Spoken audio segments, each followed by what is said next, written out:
کافر نہیں کہتے کہ وہ مرزا قادیانی کو نبی مانتے ہیں، یعنی عقیدہ ختم نبوت کا انکار کرنا مرزا جہلمی کے نزدیک کفر نہیں ہے۔ یہ کتنا بڑا دھوکہ ہے جو مرزا جہلمی نئی نسل کو دے رہا ہے۔ اور اس کے بعد یہ میرا اور آپ کا ایمان ہے کہ تمام صحابہ کرام اور اہل بیت الزام سے محبت ہمارے ایمان کا حصہ ہے، تمام کے تمام صحابہ کرام اور اہل بیت الزام سے، جبکہ مرزا جہلمی جا بجا اپنے بیانات کے اندر صحابہ کرام پہ تنقید کرتا ہے اور کبھی کہتا ہے کہ سارے قادیانیوں پہ یہ جو قادیانی اہل کتاب سے بہتر ہے، اور یہ کہتا ہے کہ جناب یہ جو صحابہ کرام ہیں ان سب سے اللہ تعالیٰ راضی نہیں تھے، نعوذ باللہ۔ اس طرح کے کفریہ جملہ بول کر کے نئی نسل کو صحابہ کرام کی محبت سے دور کر رہا ہے۔ میں نئی نسل کی خدمت میں عرض کرنا چاہتا ہوں، اس کی بہت ساری ایسی باتیں ہیں جو قرآن و حدیث سے متصادم ہیں۔ انجینئر مرزا کو بالکل نہ سنا کرے، یہ آپ کو گمراہی کی طرف لے کے جا رہا ہے۔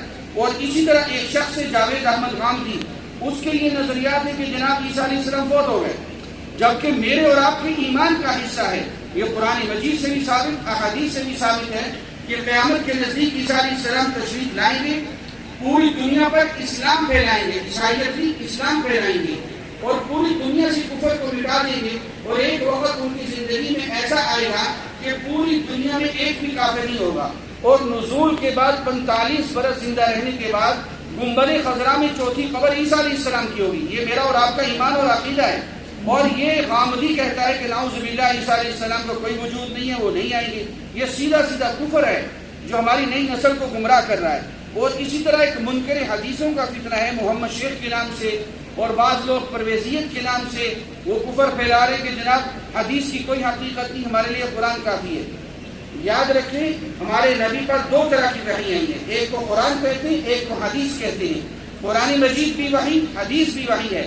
ہمارے نبی کی نبوت کا زمانہ قیامت تک تو اللہ نے ہمارے نبی کی وحی کو محفوظ رکھا قیامت تک، تو قرآن بھی محفوظ قیامت تک، حدیث بھی محفوظ قیامت تک۔ جو قرآن کی حفاظت کرے گا انعام اس کو بھی قیامت میں ملنے ہیں، جو حدیث کی حفاظت کرے گا انعام اس کو بھی ملنے ہیں۔ جو قرآن کا انکار کرتا ہے ایمان اس کا بھی نہیں بچتا، جو حدیث کا انکار کرتا ہے ایمان اس کا بھی نہیں بچتا۔ یاد رکھیے ہمارے ایمان کا حصہ ہے کہ قرآن بھی وحی ہے، حدیث بھی وحی ہے۔ قرآن کی تشریح کا نام حدیث ہے۔ قرآن نے کہا نماز پڑھو تو فجر کی کتنی رکعتیں ہیں قرآن میں نہیں ہے، ہمیں حدیث نے بتائی۔ قرآن نے کہا حج کرو تو مینا مزدلفہ عرفات کب جانا ہے، یہ قرآن نے نہیں بتایا، ہمیں حدیث بتا رہی ہے۔ تو دونوں وحی ہیں، دونوں پر ہمارا ایمان ہے، یہ قیامت تک محفوظ ہے۔ یہ آج کل کے جو یہ نئے فتنے اٹھ رہے ہیں ان سے اپنا ایمان بچائیں۔ اللہ تعالیٰ مرتے دم تک ہم سب کے ایمانوں کی حفاظت فرما دے۔ میں بلا تاخیر استاد محترم شاہین ختم نبوت